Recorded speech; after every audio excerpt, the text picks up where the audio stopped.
Hey guys, welcome back. We have our next lecture today on our Industrial Revolution unit. Today we are going to be taking a look at the impact that immigration had on our country. We're going to see 25 million people come to America from all sorts of areas around the world, primarily from Europe, primarily from Asia, but still we're going to see the United States really turn into that melting pot that we always hear about, becoming a much more diverse country in general. So the impacts of immigration, extremely long lasting.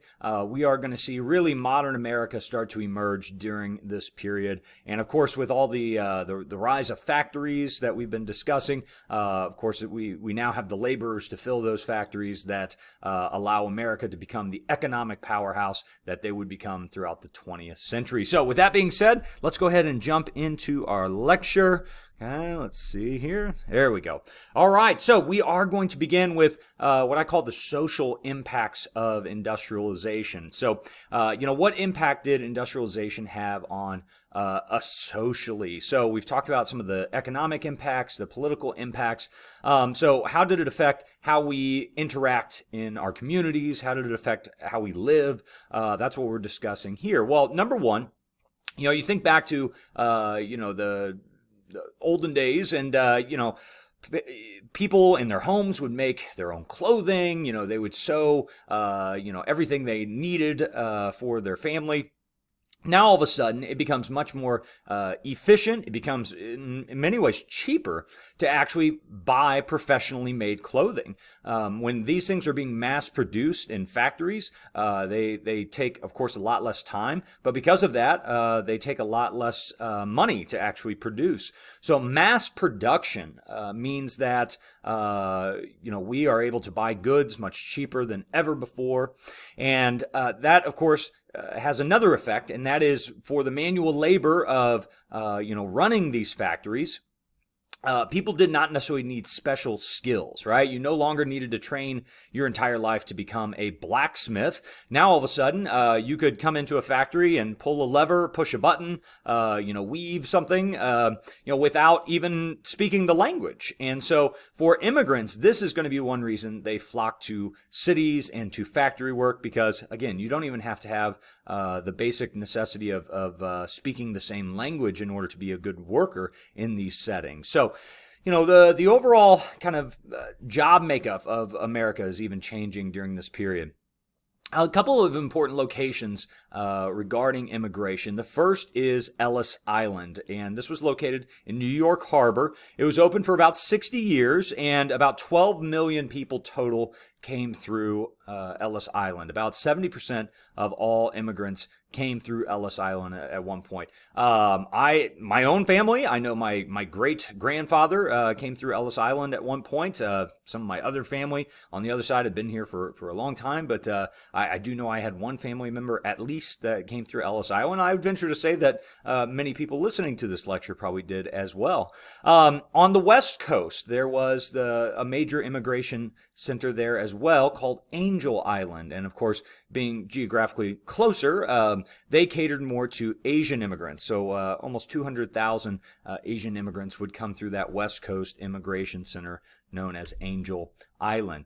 So let's kind of break down and talk about who these people actually were. And the title here says the new immigrants. Now, of course, that is in juxtaposition to the old immigrants. So I guess first, who are the old immigrants? Well, we're talking about that first wave of immigrants that came over during colonization, primarily from Europe.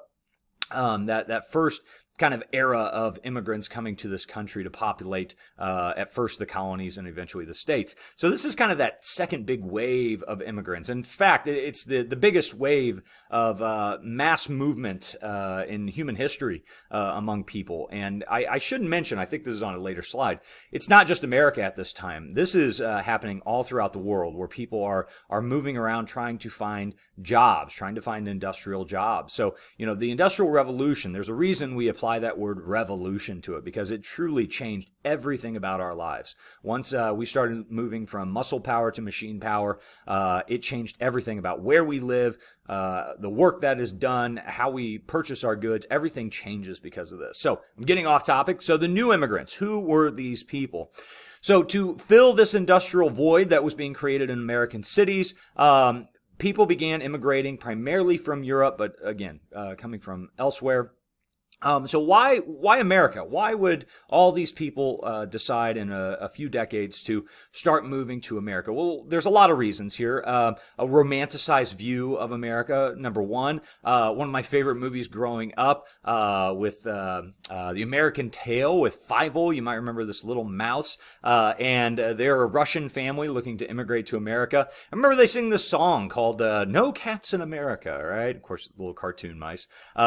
But this idea that there were no cats in America, well, that was obviously false. I mean, there were cats, and spoiler alert, when they get here, they realize there are cats. But it does show this largely this big issue among people coming here, that America was this complete land of freedom and opportunity, and that really everything was perfect here in America. And of course, it was far from that. And while the first few waves of people that came to this country, many of them did find jobs, the next few waves were not as lucky. And so we're going to see a major rise in unemployment, a major rise in homelessness. Especially as these cities are taking in millions of people that, frankly, they were not ready to take in, and they're just lacking, basic necessities like shelter. So let's break this down even further, and this is a term you will need to know for your exam. Okay, and we're going to break this up into what are called push factors and pull factors. Okay, so starting with push factors, this is of course things that would push people out of their country. Okay, pressure on people to leave their home. So what are some examples of this? Well, things like poverty, homelessness, unemployment, perhaps political, religious oppression. That's what brought a lot of colonists here in the first place, in that first wave of the old immigrants. At this time, what is happening around the world? Well, I borrowed two examples here, one from Europe, one from Asia. Over in Europe, this is the same time period in which the Irish potato famine is occurring. And, you might think, okay, well, they can't grow potatoes, so what? That was a staple food for the Irish. And, of course, they were having a lot of problems with the British and, like always.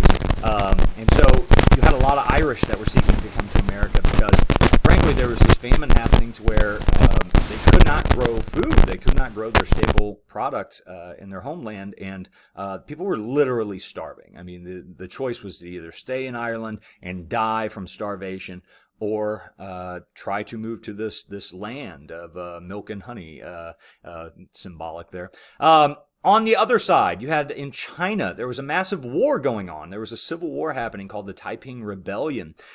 20 million people were killed in this civil war. And so, you had refugees from this war that were coming to America to escape the violence and to find a land of peace and opportunity. So those are push factors, right? Those are things that are getting people to leave their homes. Now, what about the opposite? The pull factors, okay? And it's all the good things that America represents, right? The lure of new lands, availability of new jobs, and just overall greater freedom to be who and whatever you want.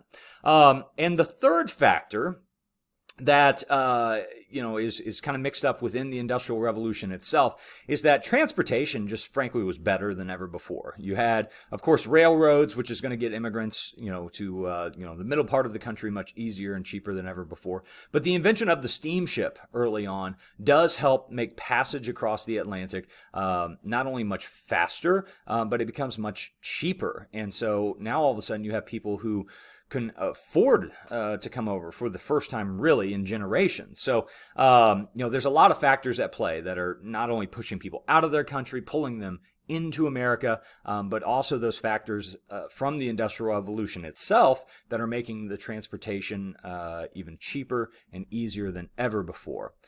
So where did these people come from?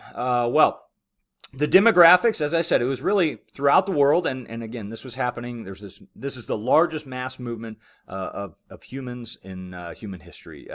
It's just amazing, the astounding numbers that you see here. Well, let's take a look first at the East Coast. The first wave of immigrants, and I alluded to this earlier, that came over were mainly coming from England, Ireland, Northern Europe. Again, I know personally that in my own family history, I know my great-grandfather came from England as a young man during this period. I don't know much about after that. I don't know much about what happened after he arrived at Ellis Island, but obviously our family was able to succeed eventually.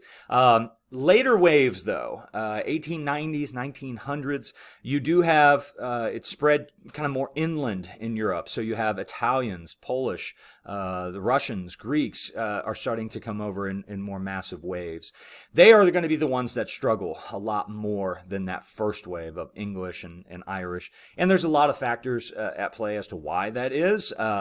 But language, I think, first and foremost. The English, even there definitely is racism at play here. We're going to talk about that specifically with Chinese immigrants that are coming over, but those that do not speak English are going to have a much harder time.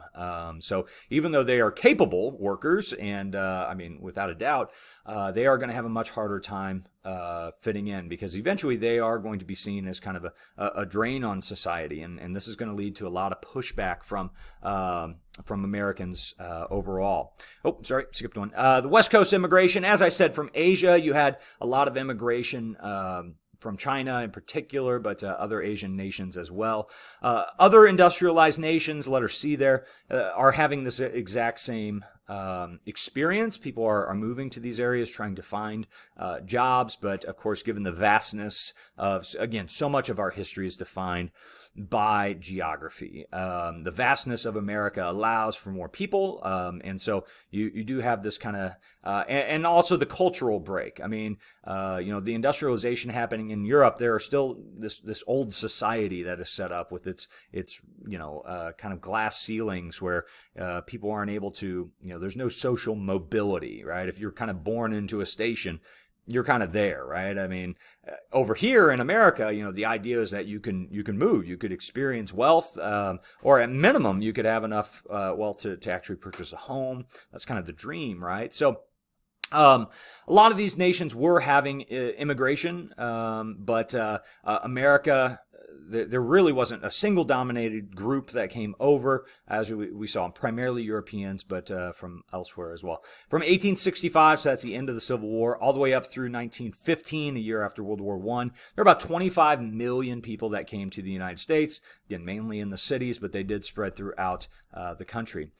The impact on cities, and this slide I always kind of pause at, because these numbers to me are astounding, to just show you how many people are actually coming to America at this time. Take a look at these percentages out of Chicago and New York. At the time period we're talking about, and of course Chicago being more Western, this is still late 1800s. Keep in mind that westward expansion has just happened, right? So those Western nations, and I'm even including Missouri on that, the population isn't nearly as high as it is out east among those bigger, early cities like New York and Boston. But by this point, Chicago, 87% of people that were in Chicago were foreign born. They had been born primarily in Europe and had come to this country. 87%, almost everyone had been born elsewhere and come here looking for work. 80% of New York. So this shows you the population boom that is happening. Another great book / movie, Gangs of New York. If you've ever seen it, it's probably not age appropriate for the people listening to this lecture, but once you get old enough, take a look at Gangs in New York, talking about a lot of the pressure that was happening in New York around this time with all the immigrants coming in. But a very, very violent movie, so I don't recommend it for certain age groups. New York had more Irish inhabitants than Dublin. That's the line that always gets me. Think about that. New York literally had more Irishmen in it than Dublin, okay, the capital of Ireland. This shows you what kind of mass migration has happened, in which, this city across the ocean has more Irishmen in it than the capital itself in Ireland. Well, what happens to these people when they come over here? Well, many of them have success. As I said, especially those early waves of immigrants, they do have success, and they're writing letters back home, telling about that success, and it draws more people. The later generations that come, even separated by a few years, they are not having as easy of a time, and often have to lean more upon the support of those that they know over here. And so letter B there at the bottom This does cause them to form tight-knit communities in cities. So if you've ever been to a major city like San Francisco or New York, undoubtedly you've probably explored an area called Chinatown. And the reason those exist is because that became kind of an epicenter of people from China that had immigrated to America. And, it makes sense that they would want to set up, they would want to set up shop and find homes near other people that are, have cultural ties, whether it's same language or food likings or even religion. I mean, it makes sense. If you had to pick up and immigrate to, India, right? And you had your option of, moving into a neighborhood that had 100 Americans already living there. Like that probably is a little bit more appealing than just, throwing all, just moving wherever and trying to figure it out, right? I mean, it makes sense to move into a community where you kind of understand the cultural aspects of what's happening already. And that's what happened here. Little Italies, they began popping up. And it's not just these examples either. I mean, I'm lecturing here from Kansas City for those outside the class watching. And, there's a large Vietnamese population. So again, after Vietnam War, a lot of people came and formed, communities here. So, this kind of thing happens, and it just, it makes sense that they would want to, find people of like culture to share. New York City's population will double every single decade from 1800 to 1880. All right, think about that, doubling over the course of 8 decades. You can imagine the pressure that this puts on the city of New York. Not only are they lacking in proper, there's not enough houses and not enough apartments for these people to live in. So, many of them are crowding into, multiple families into one apartment building, that they're sharing. Imagine what the sanitation issues that would develop. I always kind of joke with my classes that, think about it, this is a time before, elevators exist. And, if you're up on the, 6th floor of a building without plumbing, without a toilet, you're going into a bucket. I don't know, you really think everybody's going to walk up and down all those stairs every time they have to empty it? Or are they just going to open the window? Okay, and I'll let your imagination do the rest. These cities become cesspools in a lot of ways. I mean, there's a major problem with disease. There's a major problem with, that is caused by overcrowding. Anytime you have too many people in a small, tight space, you do have disease run rampant. So what's called tenement housing becomes sadly kind of symbolic of this time period where you have overcrowding, multiple families living in the same space. By 1900 in New York City, you have about 2.3 million people living in tenement housing. And that's about 2/3 of the city's residents. So literally most people in New York were poor and living in extremely poor conditions, trying to make it work. Now, big word here, big term that I want you to understand, and that is assimilation. Okay, adapting, absorbing into the culture of a larger population. So the people that are coming over here, again, the first few waves, from England and Germany, very culturally similar to Americans, mainly because, of course, the common history there, but same language, okay, things like that. Not as hard to assimilate, to kind of blend in. But those later immigrants that came over from places like Eastern Europe, there was a lot more pressure on them to assimilate into the American population. Well, how would you do that? Well, the most common was that, people would change their name when they got to Ellis Island. Frankly, they would choose a more American-sounding name. And by the way, I should mention that sadly, this is still often the case today. I've heard from people that felt like if they put their I have a friend from India, and he said that sometimes when he puts his name down on an application, he's concerned that it just doesn't sound American enough, that he'll be overpassed because of that, and I'm sure that is a concern at certain times, and especially that's today, that's in a more modern progressive society. Imagine 150 years ago. I mean, this was definitely the case where you start to have more discrimination against these immigrants. these ideas that they're coming over to take our jobs. That is something that was people felt was happening. And so you had this desire, especially among the younger generations, to assimilate. Having taught high school for the better part of a decade and a half, teenagers want to fit in, right? I mean, for the most part, teenagers, they don't like sticking out. And so, imagine if you wake up in the morning and your parents, you're in New York City in 1805, 1905. And your parents are, pushing you to wear your traditional Latvian dress, to go out and go to school.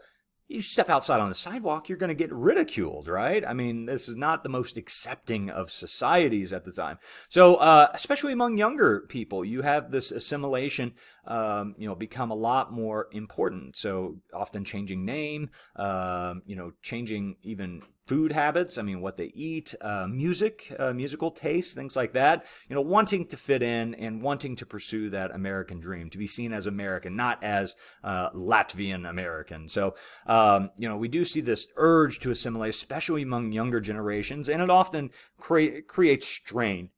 It creates this strain among not only families, but communities that are, trying to keep the old ways in some portion, but also adapt to the new world. Letter C there, the pressured assimilation. This often was aided by rules and regulations and laws even. This is still a time, and I want to kind of take a quick time out and constantly remind you that this is an era in American history in which we are a segregated country, okay? Whites and blacks are not allowed to work together. In many communities, not even allowed to live next door to one another. This is a segregated America, okay? And that would remain that way until the 1960s, and you could argue even longer after that. So I just want to put that bug in your ear, because that puts a whole new spin on all of this, that this is a nation that is heavily divided along racial lines, and it's not just white and black. So there's a lot of pressured assimilation in places like schools. English being the only thing taught, and not catering to those who may not speak it. Figure it out. If you want to be here, you best speak American, right? So you do have this pressured assimilation that takes place at school, at the workplace.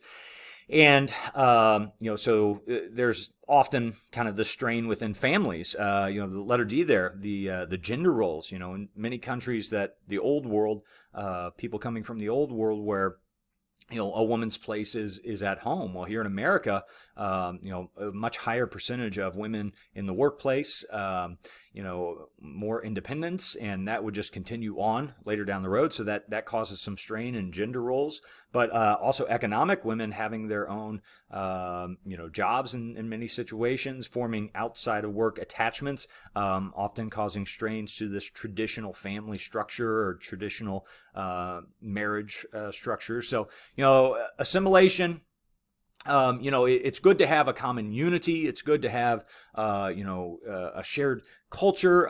But when it is forced, it often leads to anger and resentment. So the getting towards the end here, how did Americans react to 25 million? And I should have the numbers up there on what the overall population was at the time. You have to understand that it really was not that much. I don't have the numbers. I think it's somewhere around, in the late 1800s, I think we were right around 70 million people, right around there. So we're adding basically a third, okay, to the American population just in a few short decades. So how did Americans react to this? Well, as you can imagine, many of them were angry, right? And it's a good thing that issue has gone away, of anger over immigration. But many Americans were angry, and frankly, the exact same lines that you hear today, that people are coming in and they're taking our jobs, they're trying to change our culture. That was the same arguments that you had 100 years ago. This is all kind of summarized with one term called xenophobia. okay? Xenophobia, and that is the fear of foreigners, okay? Or just the straight up hatred of foreigners. So xenophobia, sadly, there is still a lot of xenophobia, throughout the world today, but of course in America as well. It's almost become a centerpiece in some ways. Another term that's closely related to that is nativism. And so part of the reaction to part of the reaction to immigration was this rise of nativism, giving preference to Americans that have been born here. They may not be as skilled, they may not be as right for the job, but we're going to give the job to them because they're a white Christian American versus an Italian or whatever it may be. So nativism is opposing immigration by showing preference to native-born people, nativism. So all kind of tied together. One example, and we'll talk briefly here, and we'll go more in depth with it in our next unit, is the case of Sacco and Vanzetti, the two men pictured below. These were both Italian immigrants, and this is perhaps one of the greatest examples I can give you of xenophobia taking place and the negative effects that it can have, because it's not just showing preference to Americans that were born here. It goes beyond that. Sacco and Vanzetti, and I just for the full sake of clarity here, these were not necessarily good guys. I mean, these were guys that were well known to the police. This is something that they. For what I know, had been troublemakers throughout their life. But one night there was a murder that took place in Massachusetts, and Sacco and Vanzetti were arrested for that murder. Both men had alibis for the time period in which it took place. It did not matter, though. They were rushed through the criminal system. They were thrown before a judge. To the very end, they proclaimed their innocence, but the court case was rushed through. Both men were found guilty. And both men openly claimed that they were being found guilty not because they had committed this crime, but because they were just, in fact, immigrants. They were scapegoats. They were two people that, Americans wanted gone, and this is one way to do it. And you wrap up a murder case as well. So Sacco and Vanzetti would actually be killed. They would be executed for this murder, claiming their innocence the entire way. And I should mention, we'll go into it again later on, but about 100 years later, the governor of Massachusetts would actually excuse the two men from these actions. Of course, obviously that doesn't bring them back to life, but basically exonerate them from the murder charge. One act that, and I hate that I'm kind of saving it for last because it's one of the most consequential, and especially living in this day and age. But back in 2016, when newly elected President Trump was talking about limiting immigration to this country, specifically he began targeting nations from the Middle East, and that raised the ire of many people, not only in this country but throughout the world, saying specifically handpicking the countries that you do not want people to come from. Not only is that legal? Questioning, or is that even right? Is that morally right? Is that something we should do? And obviously it created a lot of anger and division within this country, regardless of where you stand. I mean, it was a very divisive thing. Now, there was some precedence for this, and I almost can't believe I'm saying this, because every year that I had ever taught this up until that point, I had always mentioned that this was like one of the darkest moments of this period of American history, to where we, one of the most embarrassing, to where we actually handpicked the nation of China and said that we do not want any more Chinese coming to this country. And the reasons were not necessarily because there were just too many coming in. Again, you had many more. I mean, tens of times more coming in from Europe.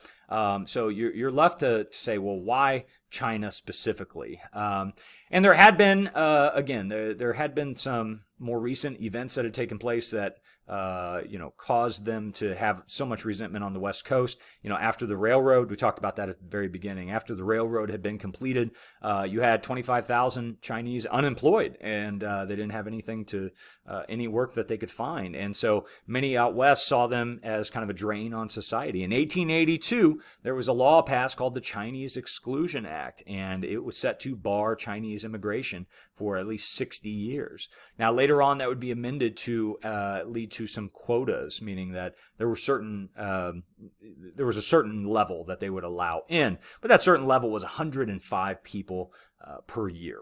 So, and that's for, all the states. So 105 people coming from China, that is what we would allow. So again, I guess the question I pose to you is, why do we put these regulations on China if we're so worried about immigration? Why don't we put them on European nations? And frankly, I don't think you can find an answer other than one dealing with race and differences in culture. So we fast forward 140 years, and we arrive at the same question. Is it right to ban immigration from Muslim nations? And if not, why not? Why is this? Why should this be illegal? And if you do agree with it, why these nations in particular? What is it about them? So. Again, my role is not to get into politics. I'm not telling you one way or another. My role is to have us look at history at times where we've gone through similar events. As I said, up until this point, this was kind of seen, up until recently, this Chinese Exclusion Act was seen as, one of the more embarrassing moments during this entire period. So we got a lot of lessons to learn that frankly we have dismissed over the last few years, I think. Well, ladies and gentlemen, that'll do it for our first unit of study. You have completed our Unit 1, Industrial Revolution. Please check online. I will be publishing a review guide for you guys, and we'll be talking a little bit about how the test will be set up. So I hope you have enjoyed the lecture so far. As always, please email me if you have any questions at all. I'd be happy to get back to you. Thanks a lot, guys.